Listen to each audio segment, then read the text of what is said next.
Hey everybody, it's still Sunday the 11th, I think it's the 11th, 11:30.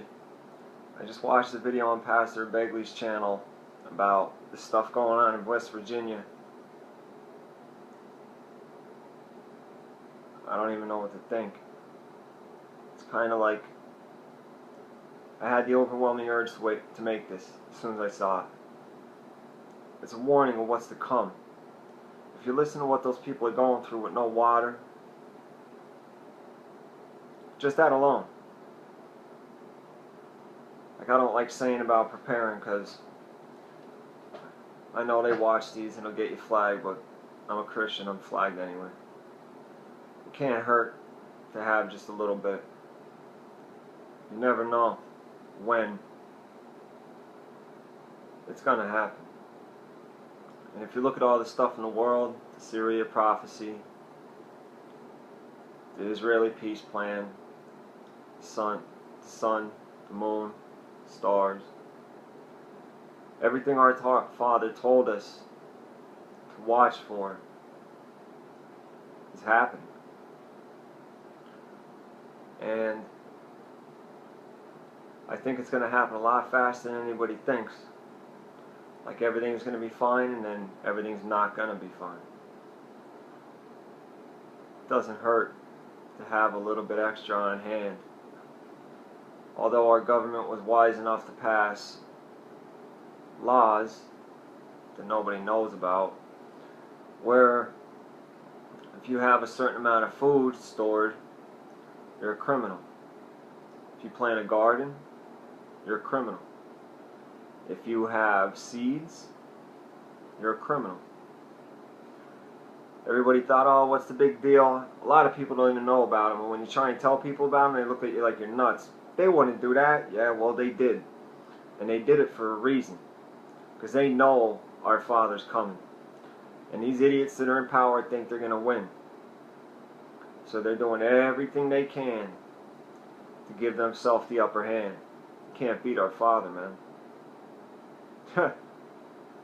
The arrogance of Satan and the arrogance of man to think they could stand against Jesus Christ is beyond my comprehension. It's going to go bad fast. Real quick. Everything's there. All this stuff is right in front of us. If you're watching this and you're not a Christian, go watch my other videos. I've seen heaven. It's as real as it gets. And it's not that hard. Like, the only thing he expects is that you believe on him and you repent. And stop being the way you were. If you watch the other videos, you'll find out I was a drug addict, criminal. Spent 12, close to 13 years of my life in jail. He saved me. I say it a lot too. I've seen heaven. So heaven's real. So hence, the opposite is real. And I don't think that's a place anybody wants to go. I think we should pray for our brothers and sisters in West Virginia and everywhere else that's going to be affected by this. Because what they're saying is just a start. It's going to get so much worse. I don't know.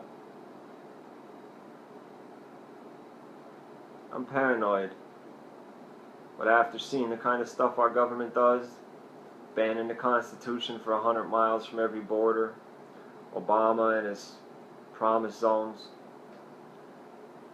Adolf had promise zones too. They just turned into ghettos.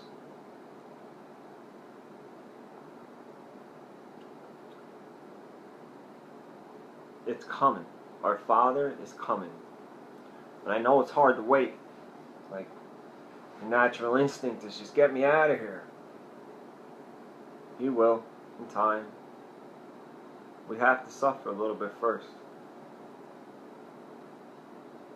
And it says if we keep our promises, He'll keep us. Then it also says the fate of Christians. And there's the United States military did not order 20 or 30,000 guillotines just for storage, decoration.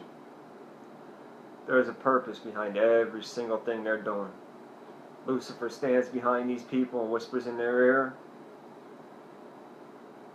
It's all predicted. It's all told.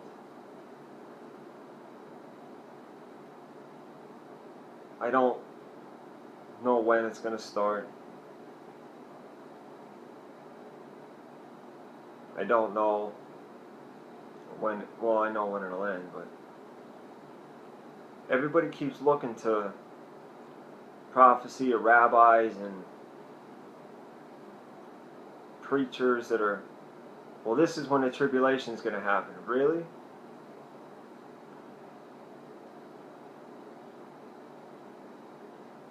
And it hurts me and our Father, because there's no need to look to these people. We only need to look to Him. He loves us. The compassion and grace and mercy that He has, it's spoken of in the Bible, words don't do it justice. I felt the presence of our God. It's a love that no one will understand until they stand before Him. But until that day, we are human. There are certain things that we need to survive. And pretty soon those things are going to be really hard to get.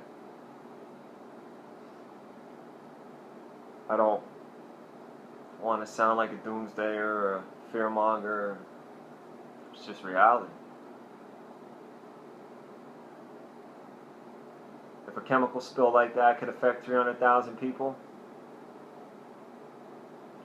imagine what would happen if, God forbid, it was in a metropolitan area where there's millions of people, and the only water they have is what's pumped into their sinks and what they buy in the store. Imagine what would happen. Society's already disgusting. People kill each other over the stupidest things. Imagine how much worse it's going to get when they rationalize it. Well, my child needs water. I have to go shoot this person to get their water. Because that's what's going to happen.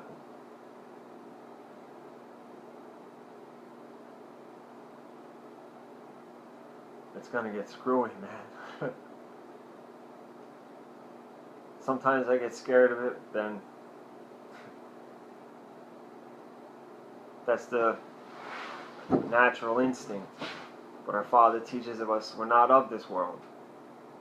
It's really hard not to think like you're of this world, though. Like it's only natural to feel that fear.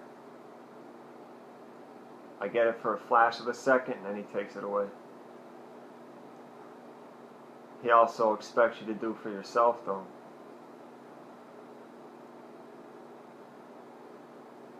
He rained down manna on the Israelites. That was the beginning. This is the end. It can't hurt.